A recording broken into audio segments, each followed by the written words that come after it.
Alright, hey guys, Fitz here, so I'm going to try to make the intro to this really quickly before we just jump into this game real quick.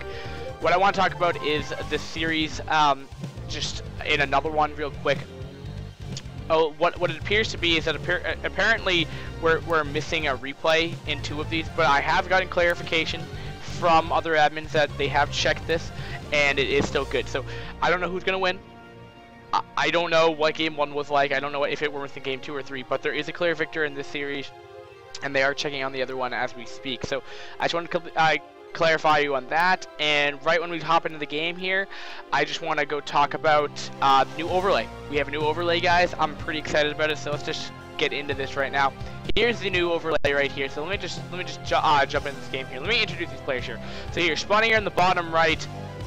On, I believe, Fighting Spirit, I believe. Yep, Fighting Spirit.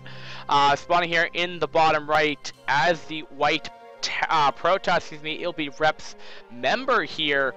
And I don't know anything about him, but it will be member, and his opponent will be SAS.Ace here. Now, again, I just want to talk about the overlay real quick, as I can't really point out to it, but as you guys can tell, it's a very new, slick, more interface. It's a little bit, I think, a little less distracting than our previous one, but I could be completely wrong. It's a little bit. We hired a artist person to do this for us. It was pretty cheap. They were very easy. They had a really good quote, and it came within about a day. I forget who we hired. SharpEdit.com. The Brian Chong is really awesome for that, so good shout out to that. I'll continue to do that throughout some more recent casts, as she, I believe, did a really good job. Brian reminds me of a guy's name, but when I talked to them over Skype, he or her definitely sounded like a chick, so let's just point that out there. But anyway, what I want to talk about here is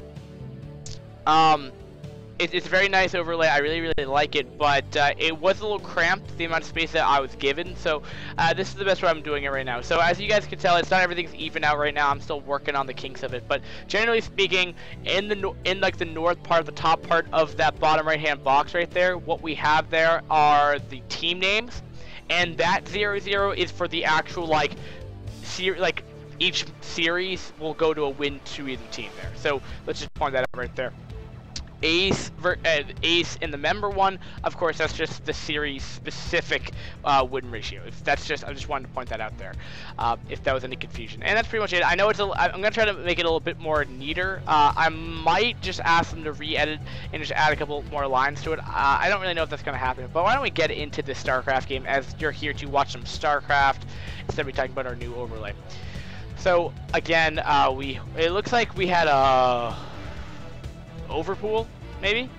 I want to say overpool or 12 pool for hatchery. The hatchery shoot. Well, but yeah, that must have been an overpool. That because the timing of the hatchery seems a little bit more delayed than I'm used to. So, but feel free to.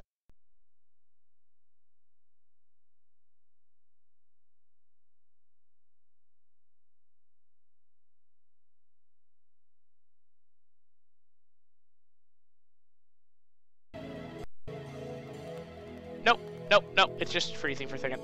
Sorry about that. Like I said earlier, my computer has some hard drive issues right now, so I'm trying to not have that happen. But it will freeze occasionally, and that's what I was just talking about. It shouldn't do that anymore, but this isn't a bugged replay, thankfully. So, what we're seeing here, Member went for a 1-gate expand. I don't think he even has a forge down yet. No, he doesn't. He's just literally going 1-gate expand, which is very risky, and I'm a little surprised what Ace has opted to react to. Okay, he has not gotten speed yet, which I'm not quite sure if you realize this was the opening here. So there goes down the forge. Just getting really greedy here.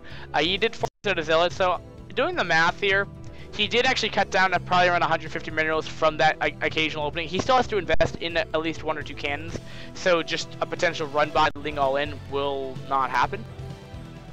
Because if you do the math right here, a standard opening that a lot of protesters do is right now, at least in the foreign scene, is do forge, do a pylon forge, and then from there it can put down they put down 2 cannons. most of the time. Let's just say just standard 2 cannons, and then follow that up with a gateway and their tech. And then it's 2 cannon nexus. Again, you can you can kind of change it up, but pretty much what that pretty much means, if we get rid of the nexus in the mix here, because you get the nexus anyway, a 1 gate plus like 1 or 2 zealots is going to be 350 minerals. And if you do a standard forge fast expand, it'd be forge is 150 plus 2 cannons. So you spend pretty much an additional 100 minerals. Now, does that, you know, it pays off. I mean, that's 1 or 2 more probes. That's another zealot you can make. But again, if there happened to be more of like a 9 pool opening, that would probably really put Member in a really bad position here. And nice denying that probe scout right there, oddly enough, or actually fantastic.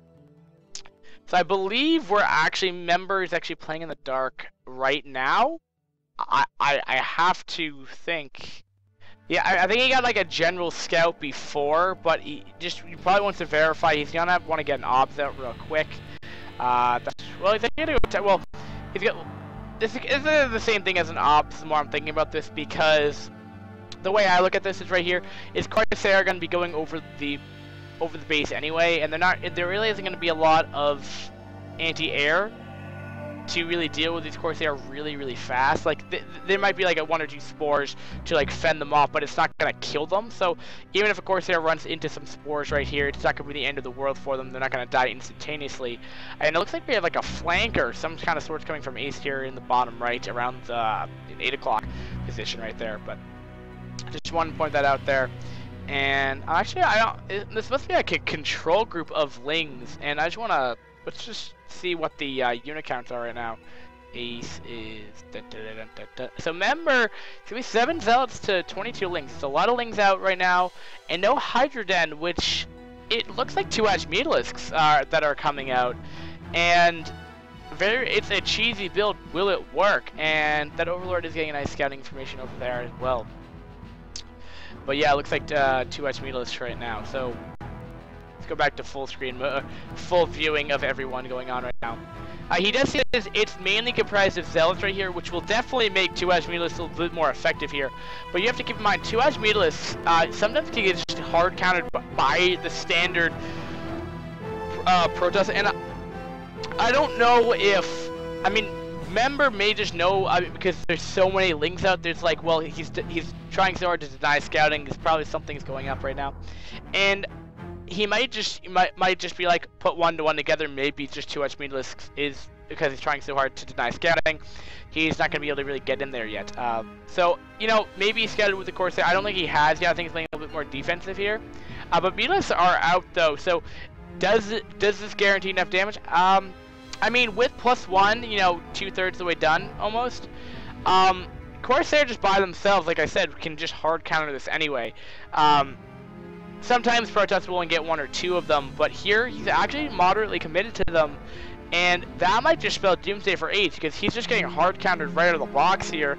And again, I'm not sure if Member really scouted this effectively. I don't believe this Corsair ever got in the base here, but I think he just put 1 to 1 together. And the problem with 2 Edge Mutalisks is it's all in. You know, it's very cheesy. You pretty much commit. You really cut a lot of drone production right here. I mean, generally Zergs are behind in Harvesters anyway. I mean, 14 drones for I think 33 probes, if I'm reading that correctly.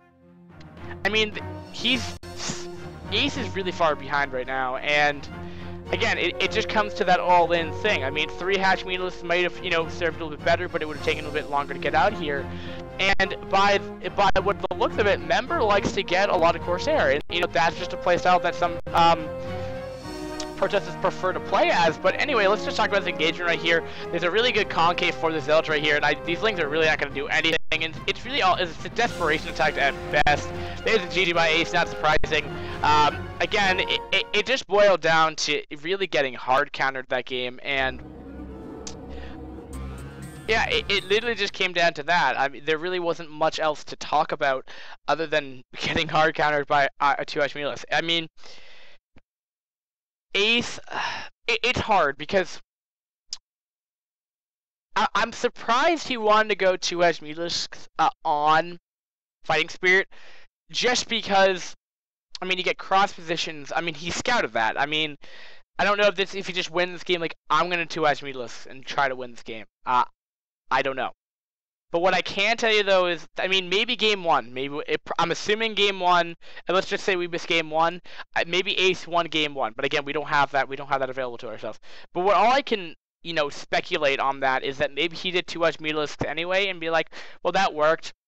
And again, this is the semifinals. And, it's not like there's prize cash money, but, it's just you want to win a clan league. It's a competition. You're going to want to try to win. Now, for players that are going to want to win, I mean, if a strategy that they do really, really well and works against Protoss very, very effectively, then why not do it every game? Now, maybe a member decided to just want a hard counter anyway. Maybe that's his playstyle. Number two, we just thought this was coming anyway from game one, or just scaling for shit. I mean, again, it all depends on that game one, in my opinion. But again, that's all I can speculate.